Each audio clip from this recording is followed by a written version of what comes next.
கொல்லிமலையில் உள்ள அரப்பள்ளீஸ்வரர் கோயில் மிகவும் பழமை வாய்ந்த சிவன் கோயிலாகும். இது நாமக்கல் மாவட்டத்தில் கொல்லிமலையில் அமைந்துள்ளது. இந்த கோயில் உள்ள இறைவன் அரப்பள்ளீஸ்வரர் என்றும் அன்னையின் பெயர் அறம்வளர் நாயகி என்றும் வழங்கப்படுகிறது. இந்த கோயில் சங்க காலத்தில் சதுரகிரி என்றும் தர்மதேவதை கொல்லிமலையாக இருப்பதால் அறமலை என்றும் அழைக்கப்பட்டது.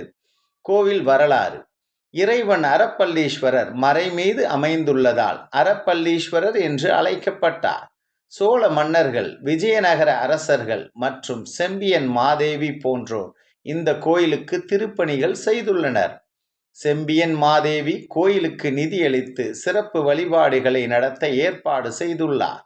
கொல்லிமலையின் ஆயிரக்கணக்கான மூலிகை செடிகளின் மருத்துவ குணங்கள் இந்த கோயிலின் தீர்த்தத்தில் கலப்பதால் அது மருத்துவ குணம் வாய்ந்ததாக கருதப்படுகிறது.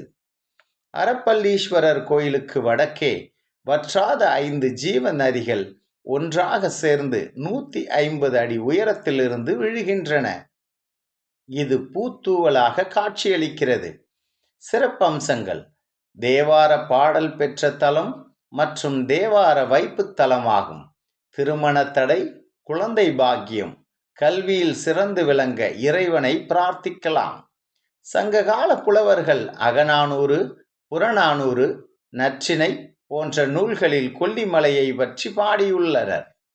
இங்குள்ள கொல்லிப்பாவை எனும் தெய்வத்தை இம்மலைவாழ் மக்கள் எட்டுக்கையம்மன் என்று வணங்குகிறார்கள். எங்களோட சேனலை யாரும் இதுவரையும் சப்ஸ்கிரைப் பண்ணலாம். சப்ஸ்கிரைப் பண்ணி லைக் பண்ணி ஷேர் பண்ணுங்கள். நன்றி, வணக்கம்.